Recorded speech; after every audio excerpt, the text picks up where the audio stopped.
So, man, I thought it was going to be somewhat of a slow news day yesterday, and then I guess later in the day, things got weird on tariffs. And we, I will say this, in my opinion, we don't have a rational tariff strategy. And I'll play a video here real quick of the president yesterday when somebody asked him, "What is the rationale? How are you coming up with these numbers?" I'll let the video speak for itself. Sir, can you explain how you calculated your latest round of tariffs? Was there a formula that was used? And do you expect any of these countries to face tariffs as well? The formula was a formula based on common sense, based on deficits, based on how we've been treated over the years, and based on raw numbers. And we're going to have a couple of more coming out today. Brazil, as an example, has been not good to us, not good at all. We're going to be releasing a Brazil number, I think, later on this afternoon or tomorrow morning. But they're based on very substantial facts and also past history. You look at the past history. We never had anybody in the White House that understood the numbers or were into it like I have. So you see that his answer was a non-answer. Common sense, deficits, how we've been treated in the past, and raw numbers. I'll pick a country, for example, that has tariffs that were put on. Vietnam. We're going to have a deficit with a country like Vietnam, a lot of these countries, because in Vietnam, the average salary is about $800 a month, and that's the top end. So we export a lot of technology. We have our cars. I don't know anybody in Vietnam making $800 a month that can buy an American car. I think what the cheapest car you can get right now, maybe $26,000. Maybe. I mean, I haven't bought a car recently. So some of these countries, they just can't import from us enough to make a zero balance. So I really think these trade deficits shouldn't be counted the way he's trying to count them. And then he's talking about deficit, like I said, deficits with Brazil. The U.S. has a trade surplus. We sell more to them than they sell to us. So if he's doing this based on raw numbers and deficits, we should be giving Brazil a zero tariff, because Brazil they have the trade imbalance on the other end for this one. And Indiana alone, we import in Indiana $484.9 million worth of goods from Brazil. Actually, Indiana itself has a trade surplus with Brazil as well. So we import machinery, aircraft parts, inorganic chemicals, and metals. Initial imports include stone, sugars, confectionery, and aircraft. I already said aircraft parts. We also export to Brazil and Indiana. We sent $719.3 million in goods, resulting in a trade surplus in our benefit of $234.5 million. So our exports consist of pharmaceuticals products, miscellaneous chemical products, and machinery and parts. So overall, combined, just Indiana and Brazil, in 2023, it was $1.7 billion combined. And in 2024, Governor Holcomb went to Brazil on a trade mission so we could make stronger bonds in trade.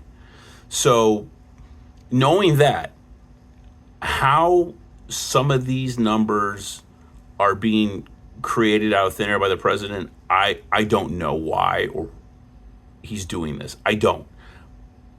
And I'm going to put up a letter that he wrote to Brazil about this. And it was because they're treating his friend, the former president, Bolsonaro.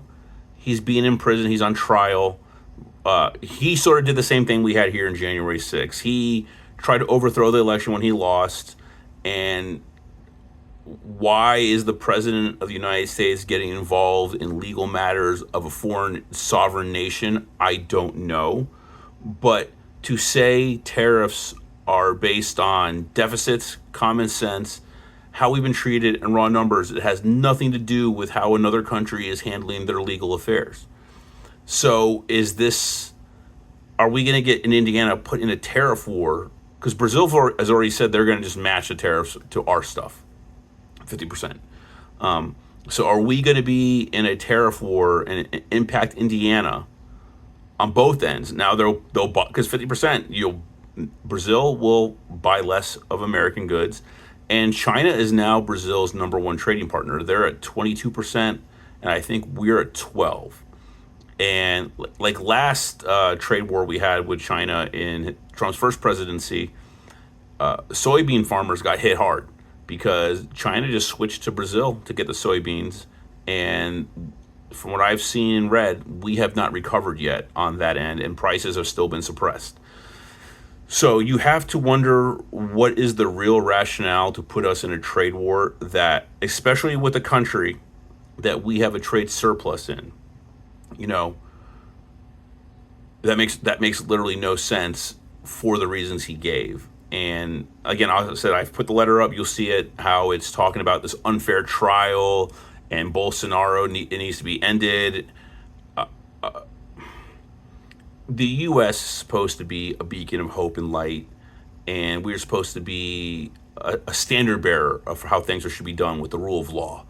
And when we get involved in this stuff, it makes us look bad to the rest of the world.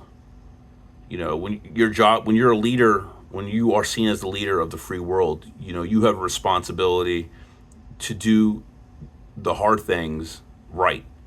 And trying to meddle in other countries' elections and law is just wrong. And then using tariffs as a way to try to force them to give you what the outcome you want is juvenile at best. And I say that in all seriousness. It's juvenile to use tariffs that are going to harm your citizens, not just in Indiana, but all the U.S. citizens. Because, I don't know about you, I like coffee. Coffee is a major export from Brazil. We buy a lot of coffee from Brazil. And coffee is something we really can't grow in America unless you go to Hawaii and you get Kona coffee. But I was just there at my family. Kona coffee ain't cheap. You're paying $50, $60 a pound. It's delicious coffee, but I don't know, even if I would want to spend that much, we go as a fam, my wife and I drink coffee. I buy a 2-pound bag from Costco for about $17, $18. It used to be $12, tariffs. So now, I'm going to replace it. One, they can't make enough Kona coffee to replace the Brazilian coffee. And I'm paying, $100 for a week's worth of coffee? That, fine. If I have to do it, we'll do it. But then that means I spend less money elsewhere, which impacts the economy in Indiana elsewhere. You spending your money elsewhere will impact the Indiana economy elsewhere. So then the president also threw on, starting August 1st, 50% copper tariffs. So that right there is going to, so right now with that in play, the rest of the world buys copper cheaper than we do. We spend more, we're going to be spending more money on copper than the rest of the world on the markets. And that's going to drive up the cost of homes. How much copper goes into a home? We talk about how we need more homes built. And I know there's a development being built right by me down the street. I see the developments built all over here in Hancock County. They're springing up. Great, we want people moving here, right? But at what point does that become cost prohibitive to build new homes? You already got lumber tariffs. Now you got copper tariffs, 50%. HVACs use a lot of copper. I always say HVAC, because I used to work at HVAC. I used to do a little construction too. Copper wiring for your home is wired in copper. Your plumbing, unless you use PEX piping, is wired in copper. New cars use copper. Copper is used in a lot of things that we buy and use on a daily basis. So increasing that on the American consumer even if we said, okay, fine, we will bring back more, 'cause I think we're number 6, and I'll put a graphic up if I can remember. We have 6 largest reserves of copper. Even if we said, yes, fine, we will bring back more copper mines, we'll start doing that. It takes years, if not decades, to start a mine. You don't just spring a mine up overnight. You just don't. There's so much regulation involved in it. And even once you get past regulation, the mining process is not just, okay, here I am, let's mine it. You got to mine it. You got to find the right place where the ore is. Then you got to refine it down. This just takes time. And you could possibly use Congress to pass laws to be like, hey, what can we do to increase our ability to mine copper and make copper parts? But throwing a tariff of 50% when we don't even have a plan to do this makes no sense. So I remember, tariffs are taxes on us, and it damages our relationship with partners, especially with a partner of Brazil who we have a surplus with. That means Indiana companies make more money selling things to Brazil than we do buying things from Brazil. And that's good for our economy. We want to be able to sell things. But when you start you put these barriers up that make it harder for Indiana companies to sell to another country, that will lead to job losses. I mean, these companies, if they cannot find a replacement for buying that product, the companies are gonna have to do something to stay afloat. And that could mean pay cuts, job losses, less community investment. I know some companies, invest in their communities. So you would hope that with a tariff policy as bizarre as we have right now, that it would be rooted in some form of economic literacy. And I personally believe it's not. There is no reason to put this tariff. If we were going to say, hey, we're going to put a 10% tariff across the board on everything coming to America, and we're going to take that 10% tariff, and we're going to do a national health care system, or we're going to do a system that all children get free medical care, I think a lot of Americans would be on board. You know what? We'll pay that 10% because it's going to benefit all Americans, right? But we're not even doing that. We're not even taking this money that we're going to be raising in tariffs to use it for the common good of the American citizens. It's used to help give tax cuts to the rich because it was used for part of the scoring of the CBO budgeting for tax. What are they going to do with this money? They have to do something with it. It just, they're going to use it for something, but they're not going to use it for us. Again, I could handle a tariff. I think we all could, if it got us as the citizens of this country something to gain, like a national health care system, a system for at least children to get free medical, maybe even free lunches for kids for school. There's something, it could be a win-win, but they're choosing not to do that. And that's the sad part is we are economically harming ourselves in the long run because people don't understand some basic economic facts. And I said this before, I really truly feel that you should learn economics in high school, at least a little bit, and if not in business. There's some simple things: supply, demand. What is a tariff? How does it impact your life?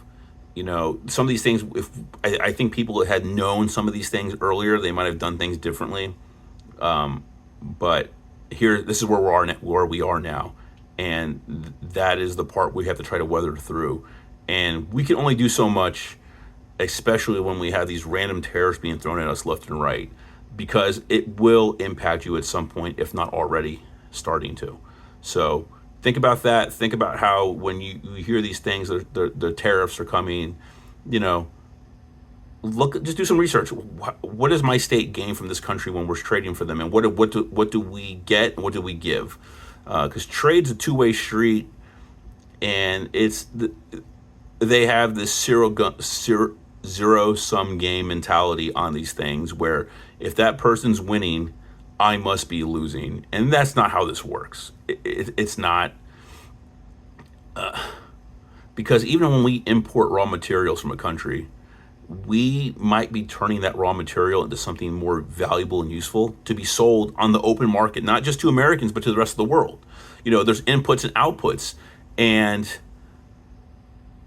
that's how trade's not a zero-sum game. And I really think the administration is looking at it like this. And I think, honestly, our own governor and our senators and Congress people are looking at it like this, too. They just see this as a zero-sum game.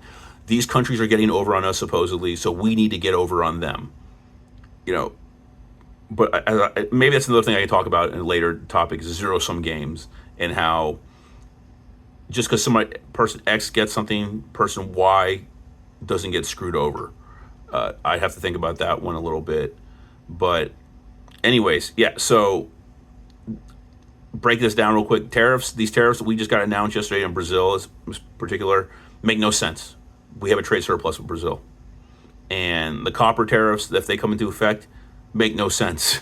We use copper so much for so many simple things, including things that make our daily lives more comfortable. So I'll leave you with that. Remember, you have a voice, use it.